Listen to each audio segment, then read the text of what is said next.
তাদের পরিবারকে সঙ্গে নিয়ে আমরা এই বিচার চেয়েছি। আমাদের সেই ছোট্ট মেয়েগুলো অনেক বড় হয়েছে, ছেলেগুলো বড় হয়েছে, আমরা এখনো তাদের ভাই বা বাবা তাদেরকে ফিরিয়ে দিতে পারিনি। এটা জাতিগত হিসাবে আমাদের অত্যন্ত লজ্জার কথা। এমনকি টুলি যে কথাটা বললো যে তাদের সম্পর্কে কোনো সুনির্দিষ্ট তথ্য দেওয়া সম্ভব হয়নি।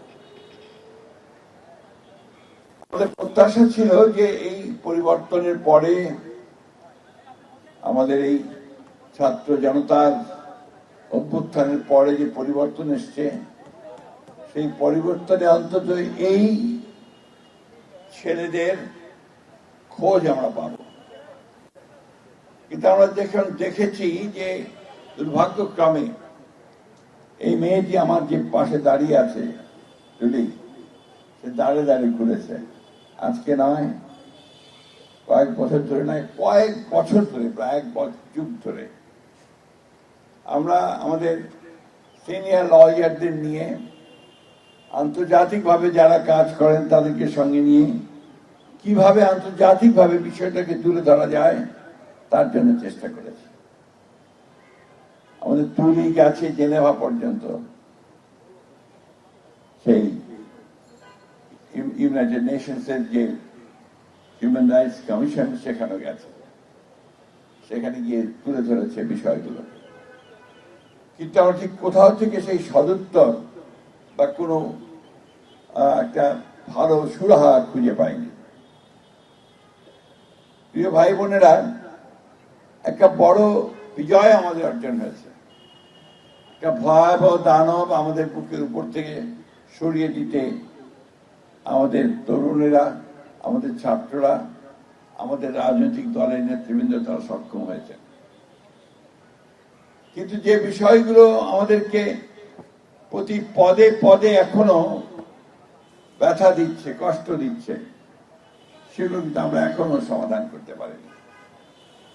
আমি এখানে অনেককে চিনতে পারছি, আমাদের মেয়েদেরকে, ছেলেদেরকে, যারা সেই ছোট থেকে আস্তে আস্তে বড় হয়েছে। এরা মঞ্চে দাঁড়িয়ে আমাদের পার্টি অফিসের সামনে অথবা প্রেস ক্লাবের সামনে দাঁড়িয়ে যখন বাবার ছবি দেখিয়ে বলতো যে আমি আমার বাবার হাত ধরে স্কুলে যেতে চাই, আমি ঈদের মাঠে যেতে চাই, একজন পিতা হয়ে আমরা সেই কষ্ট এখনো বলতে পারি না। আমি জানি না যে আমরা এই মানুষগুলোকে কোনোদিন ফিরে পাবো কিনা। আমরা জানি না এই শিশুদেরকে তাদের পিতাকে আবার ফিরিয়ে দিতে পারবো কিনা। ওই যে ইলিয়াস আলীর ছবি এখানে সামনে টাঙানো আছে, ইলিয়াস আলী গুম হয়ে যাওয়ার পরে তার বাসায় যখন গেলাম তখন তার মেয়েটির বয়স মাত্র 6। সে ভয়ে, কষ্টে, দুঃখে আমাদের সামনে আসছিল না। এবং তার পরের বছর যখন আবার গেলাম সে একই দিনে, তখনও দেখলাম তার মা বলছে যে আমার মেয়েটা এখনো ওই দরজার দিকে তাকিয়ে থাকে, যদি তার বাবা ফিরে আসে। আসে না, আসার কথা নয়, কারণ যারা সেই ভয়াবহ দানবেরা যারা সেদিন তাদেরকে গুম করে নিয়ে গিয়েছিল, তারা তাদেরকে হত্যাই করেছে অথবা তাদেরকে লুকিয়ে ফেলেছে, শেষ করে ফেলেছে। যে কথা তুলি একটু বললে যে আমরা সেই আয়না ঘরের দেয়ালে তাদের আঁচড় দেখতে চাই, চিহ্নটা দেখতে চাই। এই যে টুলির মা এখানে বসে আছেন, আমি অনেকবার তাদের বাসায় গেছি, তিনি বারবার ওই একটা কথাই জিজ্ঞেস করেছেন, আমার সুমন কোথায়। মুন্নার মায়ের বাড়িতে আমি গেছি, প্রায় যাই। মুন্নার বাবা মুন্নাকে খুঁজতে খুঁজতে ভারতে গেছে, সেখানে প্রায় সব জায়গায় গেছে। শেষ পর্যন্ত মুন্নার বাবা অসুস্থ হয়ে মারা গেছে। এই যে ভয়াবহতা, এই যে নিষ্ঠুরতা, এই যে মানবিক অধিকারগুলোকে সম্পূর্ণ নিশ্চিহ্ন করে দেওয়া, আমরা যারা বাংলাদেশে বয়োজ্যেষ্ঠ মানুষ, আমরা কখনো এটা চিন্তা করতে পারিনি এই আওয়ামী লীগ সরকার আসার আগে। আমাদের কাছে ডিসঅ্যাপিয়ারেন্স এটা একটা বইয়ের বা খবরের কাগজের একটা তথ্য ছিল, যেটা কিছুক্ষণ আগে বললো যে ল্যাটিন আমেরিকান দেশগুলোতে এই ডিসঅ্যাপিয়ারেন্স ঘটত। আমাদের দেশে এটা আগে ছিল না। এই প্রথম এই ভয়াবহ দানব আওয়ামী লীগ সরকারের হাসিনা সরকার তার রাষ্ট্রযন্ত্রকে ব্যবহার করে এই বিষয়টাকে নিয়ে এসেছে। আমরা সারাক্ষণ কাজ করার চেষ্টা করেছি, কাজ করেছি। আমাদের ৬০ লক্ষ মানুষের বিরুদ্ধে মিথ্যা মামলা হয়েছে। আমাদের প্রায় ২০,০০০ মানুষ বিনা বিচারে এক্সট্রাজুডিশিয়াল কিলিং এ বিভিন্ন ভাবে তাদেরকে হত্যা করা হয়েছে। ১৭০০ এই আমাদের নেতা কর্মীকে গুম করে ফেলা হয়েছে। আমরা এখন পর্যন্ত তার কোনো সদুত্তর পাইনি। একটা কথা খুব স্পষ্ট করে বলতে চাই, প্রথম দিন থেকে আমরা এদের সঙ্গে আছি। এদের সঙ্গে নয়, আমরা বাংলাদেশের প্রতিটি নির্যাতিত নিপীড়িত মানুষের সঙ্গে আছি। আমরা আমাদের নেত্রী দেশনেত্রী বেগম খালেদা জিয়া ৬ বছর মিথ্যা মামলায় কারাগারে আটক থেকেছেন। আমাদের নেতা তারেক রহমান সাহেব নির্বাসিত হয়েছিলেন, এখন আছেন। আমরা যার নেতৃত্ব করেছি, আমরা একজনও কে বাকি নেই যার মধ্যে ১০০, ১৫০, ২০০, ৩০০, ৪০০ পর্যন্ত মামলা নেই, সেই মামলাতে হারাস্ট হয়নি। সুতরাং এ কথা ভাবাটাও ভুল হবে যে বিএনপি এই বিষয়গুলোকে এড়িয়ে যাবে। বিএনপি নির্বাচন অবশ্যই চায়, সেই নির্বাচন চায় এই বিচারকে নিশ্চিত করার জন্য, বিচারগুলোকে ত্বরান্বিত করার জন্য। আমি খুব পরিষ্কার ভাষায় বলতে চাই, এই আমাদের যে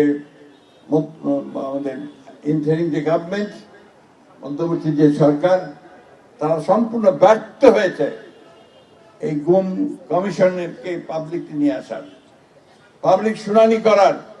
তারা ব্যর্থ হয়েছে এই শিশুগুলো, তাদের আত্মীয়দের, তার মায়েদের, তার ভাইদের যে কান্না, সেই কান্নাকে বন্ধ করার। এটার জন্য তাদেরকে অবশ্যই জবাবদিহি করতেই হবে, কারণ এটা আমাদের একটা দাবি ছিল যে এগুলো বিচার করতে হবে। আমরা এইটুকু নিশ্চয়তা দিতে পারি যে আমরা এই বাচ্চাগুলোর সঙ্গে আমরা সারাক্ষণ আছি, টুলির মায়ের সঙ্গে সারাক্ষণ আছি, এবং আমরা শেষ পর্যন্ত, যতক্ষণ পর্যন্ত এদের বিচার চূড়ান্ত হবে, আমরা তাদের সঙ্গেই থাকবো ইনশাআল্লাহ।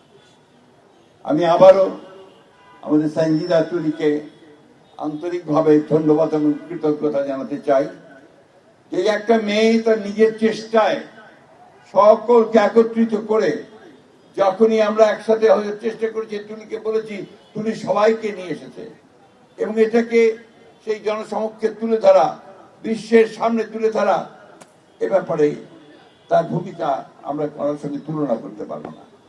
আমি এই প্রসঙ্গে ধন্যবাদ জানাতে চাই আমাদের জাতিসংঘের হুমা খানকে, জাতিসংঘের মানবাধিকার কমিশনকে, তারা এই বিষয়টাতে আমাদেরকে পুরোপুরিভাবে সব সময় সমর্থন দিয়েছেন।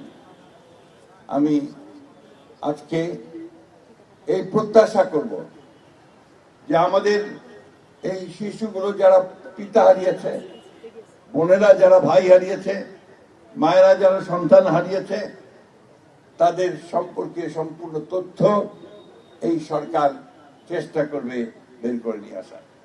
সে যেই হোক না কেন, যারাই হোক না কেন, যত বড় শক্তিশালী হোক না কেন, কিন্তু এর চেয়ে ভয়াবহ মর্মন্তুদ যে অপরাধ, সেই অপরাধ আর কিছু হতে পারে না। এবং এই অপরাধ আমরা সবাই জানি যে এনফোর্স ডিসঅ্যাপিয়ারেন্স হচ্ছে সম্পূর্ণভাবে একটা মানবতার বিরুদ্ধে অপরাধ এবং সেই অপরাধের শাস্তি মৃত্যুদণ্ড। তাই আজকে প্রমাণিত হয়েছে যে হাসিনা এই হত্যাকাণ্ডগুলোর জন্য দায়ী, হাসিনা এই গুমের জন্য দায়ী। সুতরাং হাসিনার বিচার অবশ্যই হতে হবে, এই দেশের মাটিতে হতে হবে এবং তার সর্বোচ্চ শাস্তি হতে হবে। আপনারা কেউ নিরাশ হবেন না। জনগণের আন্দোলন কখনো ব্যর্থ হয় না, আজ পর্যন্ত হয়নি। এর প্রমাণ আপনারাই আন্দোলন করে সেটাকে সফল করেছেন। আপনারাই দেখবেন, বিশেষ করে আমার তরুণেরা, যুবকেরা, এই শিশুরা দেখবে তাদের পিতা, তাদের ভাইয়ের যে প্রতি অন্যায় করা হয়েছে সেটার বিচার তারা দেখে যেতে পারবে। সব শেষে আমি আপনাদের আবারও এই কথা বলতে চাই আমার দলের পক্ষ থেকে যে আমরা এই আন্দোলনের সঙ্গে ছিলাম, আমরা এই আন্দোলনের সঙ্গে আছি এবং এই আন্দোলনের শেষ পর্যন্ত, যতদিন পর্যন্ত না আমরা যে শাস্তি দিতে পারবো ততদিন পর্যন্ত আমরা তাদের সঙ্গে আছি। আপনাদের সকলকে আমাকে এখানে কথা বলার সুযোগ করে দেওয়ার জন্য ধন্যবাদ। বিশেষ করে আমাদের সঞ্জিদা গুলিকে ধন্যবাদ। ওর কথাতে, ওর ডাকে আমি না এসে পারি না, আমি অসুস্থ, আমি গতকালকে হাসপাতাল থেকে বেরিয়েছি। তারপরেও ও বলেছে, আমি বলেছি আমি যাবো যত অসুস্থই থাকি। আমরা আশা করব যে তুলি এবং আপনারা যারা এই আন্দোলন করছেন তারা সফল হবেন। ধন্যবাদ। আসসালামু আলাইকুম।